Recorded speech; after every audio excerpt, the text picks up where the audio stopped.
Bonjour et bienvenue dans les cours des environnements et séries sédimentaires.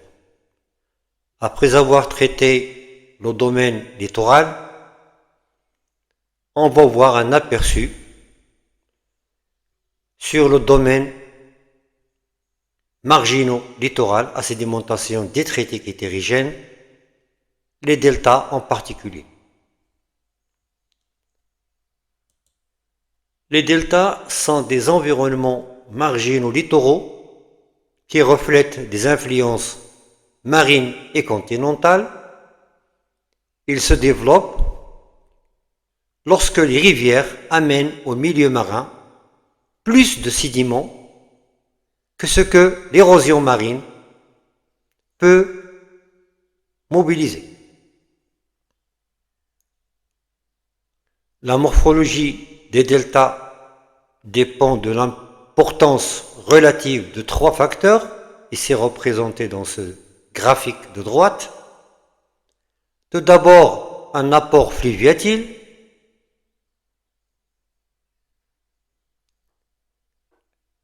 l'énergie des vagues et l'énergie des marées. Ces trois facteurs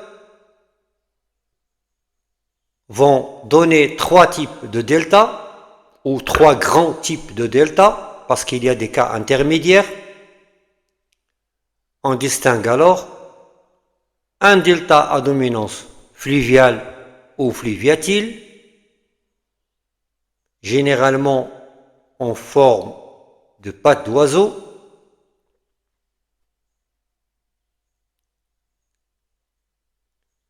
un delta à dominance dihoule avec des formes arquées, et finalement un delta à dominance des marées qui a plutôt des formes subestuaires.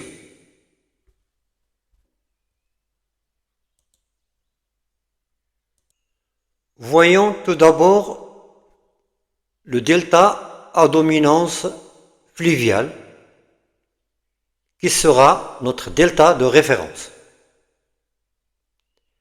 Il se décompose en trois parties.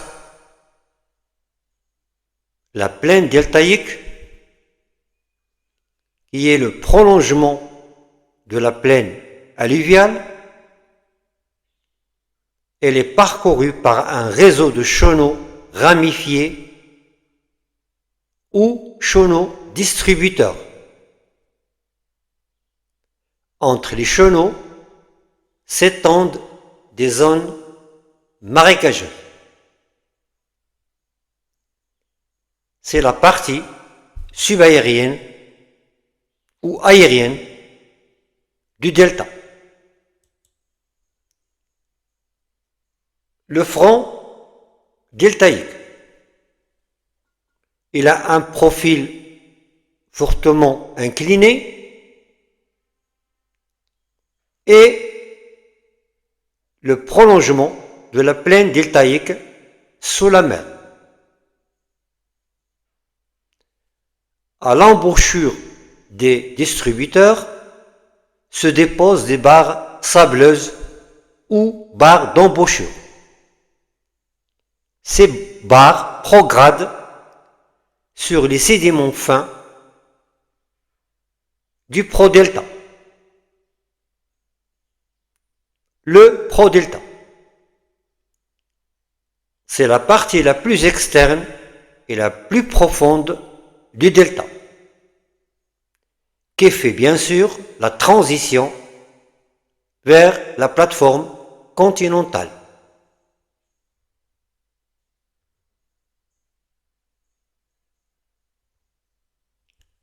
Dans les séries sédimentaires, les deltas progradent latéralement et les lignes temps sont parallèles à la surface du front deltaïque. Les séquences deltaïques produites sont en général stratograno-croissantes et ressemblent à celles observées au niveau du milieu littoral influencé par les vagues de beau temps. À la base de la séquence, on a des dépôts fins du prodelta qui correspond au large, suivi de dépôts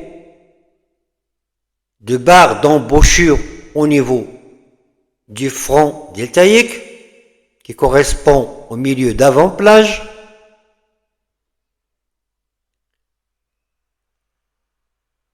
en présence d'un chenal distributeur, la séquence redevient strato-grano-décroissante, avec des dépôts assez semblables à ceux observés à l'occasion du système fluviatile à méandres.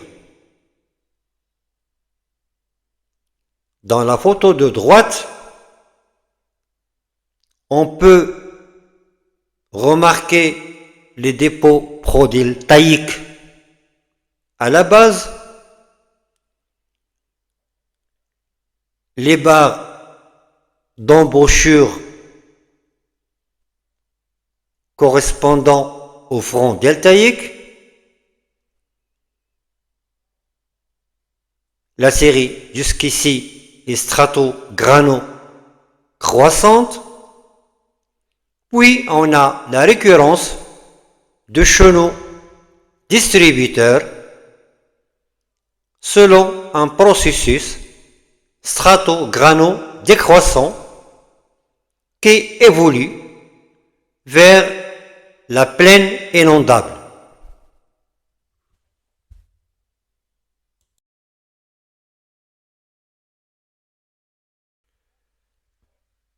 Pour ce qui concerne les deltas à dominance des houles,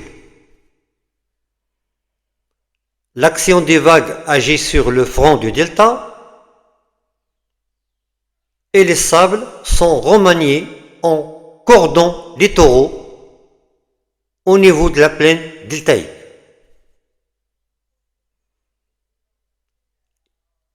Dans ce genre de delta, les chenaux distributeurs sont peu nombreux.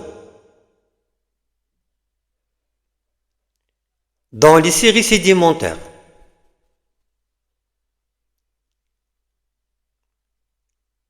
l'organisation séquentielle des dépôts deltaïques à dominance des houles sont strato-grano-croissantes. Donc à l'échelle d'un affleurement, il est un peu difficile de dire qu'il s'agit d'un littoral progradant ou d'un delta à dominance des houles qui prograde,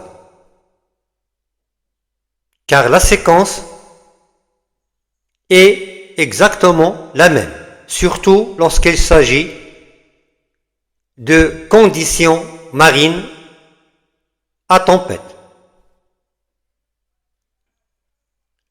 L'étude des deltas à dominance des houles nécessite plusieurs relevés de terrain, la corrélation entre les différents relevés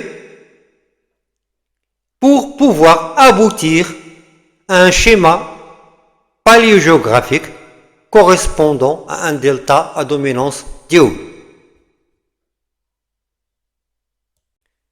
Les deltas à dominance des marées. Dans ce type de delta, les chenaux de marée sont méandriformes dans la partie supérieure de la plaine deltaïque,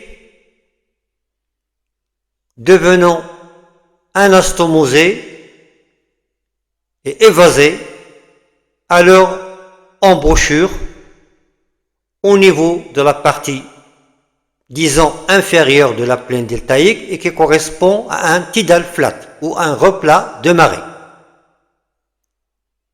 Dans cette zone de balancement des marées moyennes,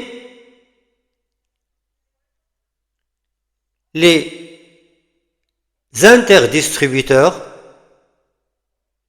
sont garnis de replats de marée ou tidal flat, encore appelé slick, et de marées maritimes ou score, immergées généralement lors des marées exceptionnelles. Plus bas dans le profil, au niveau du front deltaïque, se développent les barres d'embouchure ou barres tidales.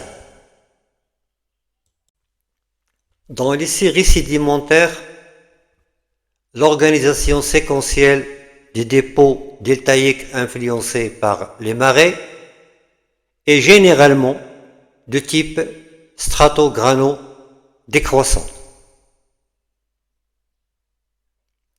Le découpage de ces séquences est basé sur la marégraphie.